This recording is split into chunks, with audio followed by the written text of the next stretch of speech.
Welcome back to Chat Like a Native. Hey, everyone. So, imagine you just asked your boss a simple question. You used perfect grammar, Right. you chose all the right vocabulary, but suddenly they look annoyed. Why? It's the worst It feeling. really is. And it's because you completely missed the hidden music of the English language. Yep. So today, you will learn how to sound genuinely confident, friendly, and natural when speaking English, which will instantly get you better responses from native speakers. Because perfect grammar just isn't enough, you know? Exactly.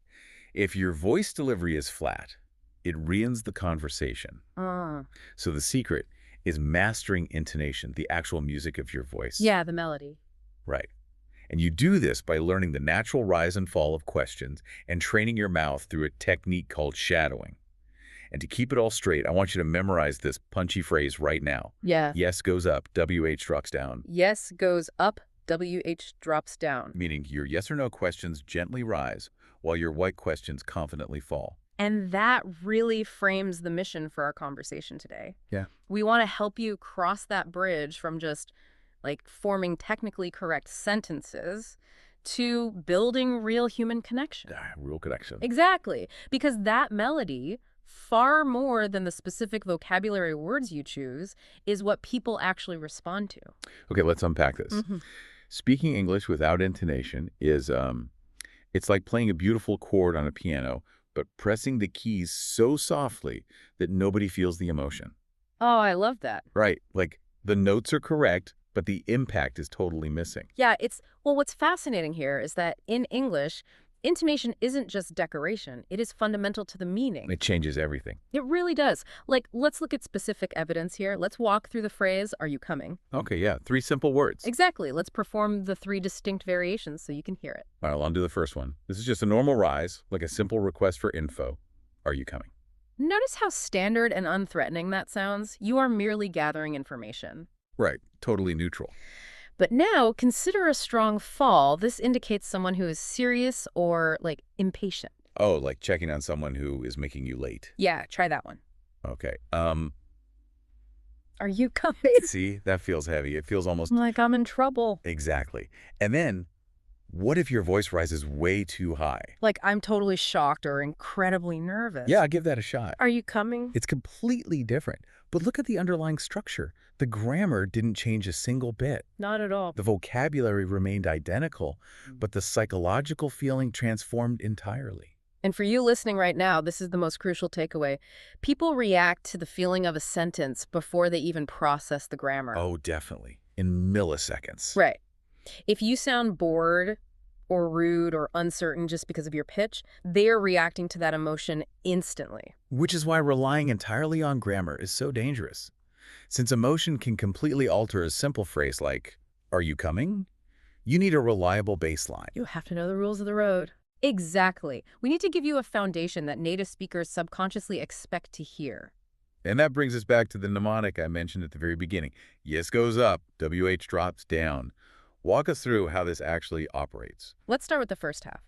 So yes or no questions. Something like, do you like coffee? Or, are you ready? Yeah, exactly. These questions naturally rise at the end. Because the question is left completely open, you are waiting for confirmation. So the rising pitch physically signals that the floor is theirs. Right, it leaves the energy suspended in the air. Yes, goes up. That makes so much sense. It's like tossing a ball into the air, and the rise invites them to catch it. Exactly. Now, for the second part, Mm-hmm. WH drops down. So these are the what, where, when, why questions. And who, which, and how. Yes, Yeah. where are you going? These naturally fall at the end. Because you're asking for specific information. Right, not just a simple yes or no. That drop in pitch makes the question feel complete and confident. But, here's where it gets really interesting. If I just mechanically raise my voice for yes or no questions and drop it for what questions, won't I just sound like a programmed robot? A lot of people worry about that. Like reading a textbook where Uh, you going? Yeah, but if we connect this to the bigger picture, the rules are just the skeleton. The emotion is the muscle. The skeleton and the muscle. Exactly. The rules give you the predictable pattern, but your voice gives it warmth. You just want a controlled, comfortable drop in melody. So it shouldn't sound aggressive. Not at all. But let's look at what happens when we break those bones entirely. Because there are some serious danger zones when learners misapply these patterns. But when they abandon them because they're too focused on grammar. Right, the cognitive overload. Let's start with the flat trap. Oh, the flat trap is everywhere. Yeah, it assumes the completely wrong emotion, like saying, what happened, just totally flat. It sounds so cold. Or in a meeting, if you Yeah. say, can you explain that flatly? It sounds demanding, like you don't care Yeah. about their feelings at all. It signals a lack of empathy, subconsciously. And then there's the opposite problem, the over-rising mistake. I hear this all the time. Me too. People are taught that questions go up, so they make every question rise. Which accidentally signals to coworkers that you are uncertain. Like you are constantly asking for permission. Like, what time is the meeting? Yes, with a sharp high rise. You surrender your authority. And finally, the overfalling mistake. Dropping the pitch completely and abruptly. Oh. Like saying, can you help me? With a heavy drop. It sounds like a harsh command. A polite request transforms into a demand. So what does this all mean? It means your professional competence is being judged by your pitch. A controlled fall on, what is the next step, projects serious leadership. While a warm rise and fall on, how do you like your job so far, creates an instant friendly connection. Exactly. So we know the theory, yes goes up, WH drops down, Yeah. and we know the danger zones. But how do we actually train our mouths to hit these notes? Without panicking mid-conversation. Right, I totally panic. Well, this is where the shadowing technique comes in. Shadowing, it's like singing along to your favorite artist on the radio. That is a perfect analogy. You aren't reading sheet music. Yeah. You just sing along until you naturally mimic their exact rhythm and soul. You're building vocal muscle memory, and we use a 3-part method for this. Break that down for us. Step 1 is listen, don't speak yet. Just listen. Right. Pay attention to the voice movement and the underlying emotion. Does it rise? Does it fall? Got it. What's step 2? Step 2 is echo. You repeat immediately after the speaker, copying the physical direction of the sound. Oh, so literally echoing the melody. Exactly. And step 3 is perform.